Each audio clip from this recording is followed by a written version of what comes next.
After getting Impossible Boy, all games that I'd previously given up on appeared a lot more possible. One of these games is Cave Story. Cave Story was made by one Japanese man over the course of 5 years in his free time. He made everything alone, including the music, and released the game for free. It gained popularity, getting releases on Nintendo Wii, 3DS, and Steam, with updated graphics and remastered music by Danny Baranowski. I started playing Cave Story Plus in 2012, and over the next 4 years, unlocked all the achievements minus 3. One of them was bugged, but thanks to one player diagnosing the problem and sending an email, it was fixed about a year ago. The last 2 achievements are the hardest of a series of speedrunning achievements. This video will be about Sanctuary S rank. Complete blood-stained Sanctuary in less than 3 minutes. Going fast enough to get this achievement would put you in the top 10 of the in-game leaderboards, so I knew it was going to be hard. The level begins with a small staging area where you choose your weapons. Only after you fall into the pit does the timer for the speedrun begin. Although Impossible Boy was hard, I only had to think about one thing: avoid dying. In this, however, I have to manage a lot of things. Collecting golden triangles gives XP to my equipped weapon, while taking damage lowers it. In Bloodstained Sanctuary, I want to keep the blade at level 2 for most of the level, but at 3 for the final phase of the final boss if I have low HP, and I want to keep the Nemesis at level 1, so I must manage the XP of my weapons. I'm also able to go faster if I'm willing to be reckless with my HP, so managing my risk, the timer, and my HP is a constant balancing act. The stones that fall from the ceiling come from random locations.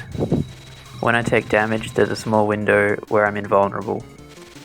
This means I'll often deliberately take a smaller hit to avoid a bigger one. Finally, the jetpack has limited fuel.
This little time-saving trick requires boosting right before touching the ground.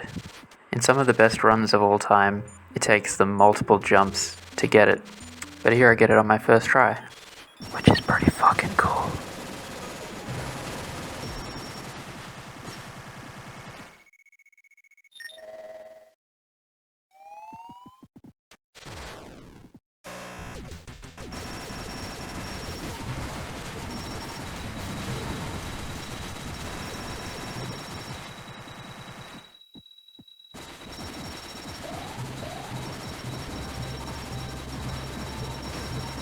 To do the final phase of the boss quickly, I'll need to stand on his face. The orbs surrounding the face inflict 10 damage on touch. Normally, the best strategy is to wait for the final phase to begin, then touch the fence on the ground, taking 2 damage for the invulnerability, then jetpack up onto his face and kill him while taking 2 ticks of 10 damage. This strategy requires 23 health to survive on 1, which I do not have at this point in time.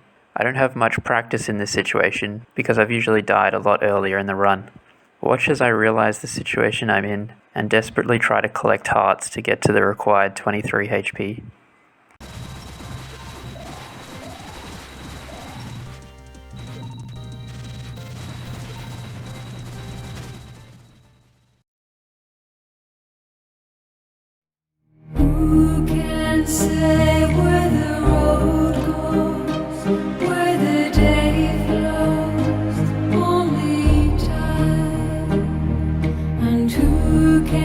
say if your love grows as your heart shows only time.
But Milko, you said you needed 23 HP.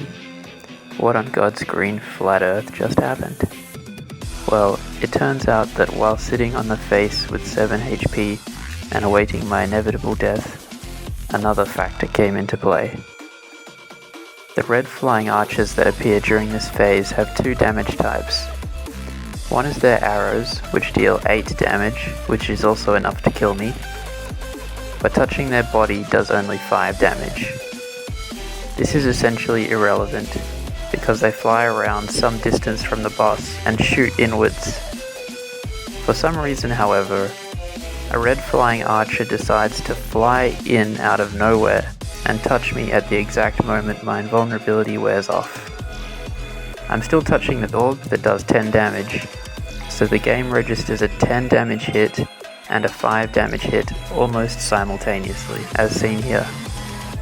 But luckily, the game chose to count only the 5 damage hit, leaving me on 2 HP.